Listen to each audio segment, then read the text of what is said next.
So that was the first thing I got. I said, okay, we'll see. I couldn't say, I believe that, but it was an interesting, bold claim that made me say, okay, all the more. Is this shit really that good? Let's go. So here I am. I bought my little TRs and objectives and my Purif. And I said to the supervisor, because now by the time I finished that, it was 11 o'clock at night. And I'm like, okay, well, when do we start? She said, when can you come in to start the course, to finish up? I said, let's start tomorrow. I said, I can be here 7 in the morning. I said, well, we don't start till 9. I said, I come here to do something. I've been here all day. You guys say you got a product, you want it, So she came in at 8 o'clock for me. So I came in and I just started. And I read all my shit in there. And sounded good. And the first exercise is a thing called OT-TR0, which is basically where you sit 3 feet apart from somebody.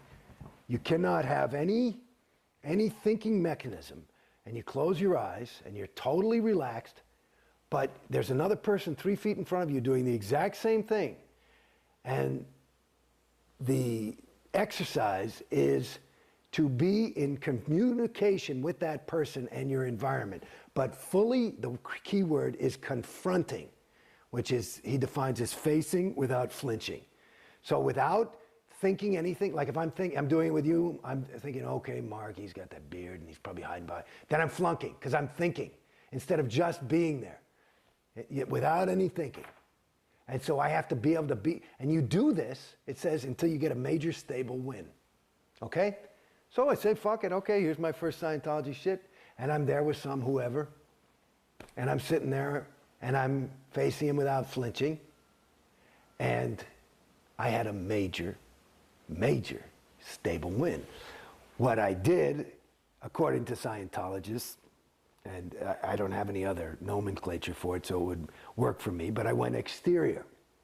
So in other words, the concept would be your thetan, your soul, whatever you want to call it. That's who you are. You're not the body. I'm not Jason Beghe. Jason Beghe, it's like buying a new car. I'm the driver of the car, okay?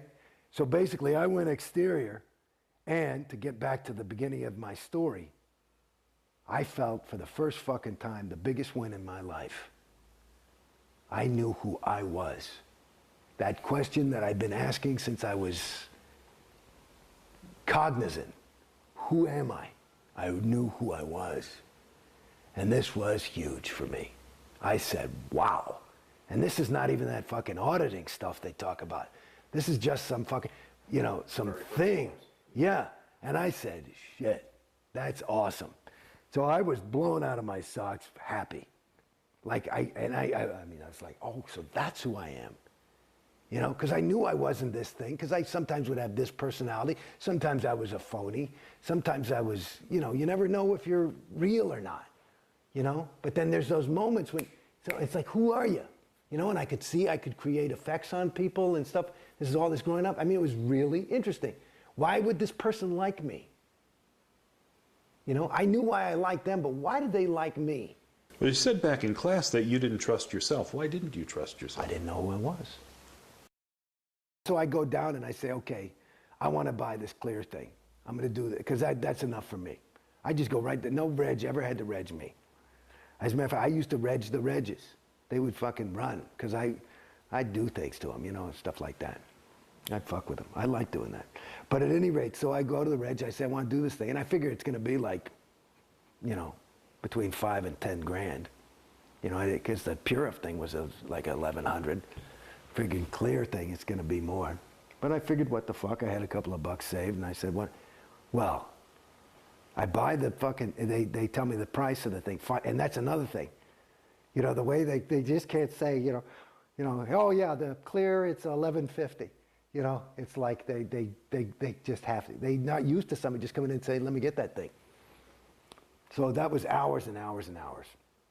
And of course, Bodhi, it's like he's in there with me, and he's my FSM, and at that point, he's going to get 10%, and he's excited because, he was broke at the time. And at any rate, it was like 50 grand. So within 3 weeks, within 3 days, and I probably had 60 grand in my name at that point. I plopped down 50. I said, let's go. That's a huge commitment. Well, and so that's everybody fell in love with me, and David Miscavige called me, and everybody, they started, you know, he wrote me a letter and all this shit. And, you know, everybody's got all this excitement about me. And then the other thing was that part of the reason it cost 50 grand also was because they said, you know, training. I said, what's fucking training? And they said, you mean I can't do, I just thought you sat there, you held those cans. I'd done it in the interview, it sounded easy. I say, and if it's going to be that great, and I remember reading what clear is and all that sounds pretty fucking good. And all I'd done is sat there and I knew who I was. That's all I'd ever, which probably the biggest win I had in Scientology was on that first day. At any rate, so I go to, they sell the training. I said, what's that? Well, you learn to be an auditor. I said, listen, you know, I'm an actor, I'm not an auditor. You know, that's cool. You know, blah, blah, blah, and they're trying to get me to do this thing and buy a fucking e-meter. And I, you know, 3,000 what for that fucking thing? It looks like a fucking transistor radio. And, but I'm like, oh man, okay. But I trust them. I figure, you know, because they're delivering a thing. These are good people. You know what I mean? And I'm also looking at these people, and it's these decent people. They're decent, and I'm trusting. So, and they are. And so they sell me the training. They tell me, finally, the only reason I bought the training, they said it's half the wins. Oh, so you, in order to get the wins of the auditing and really going clear, you have to be trained. I said, well, then give me the training package. So I bought a class 5 training package because they said you had to be trained as trained as you're clear. And I said, what's a clear guy? So a class 5. Now, you should know that a lot of people fall for this sales thing. And there is probably, I would guess, my guess is conservatively is there is probably $500 million, is my guess off the top of my head, of unused training that has been bought. People buy it, but they can't confront it. They can't face it without flinching. Okay?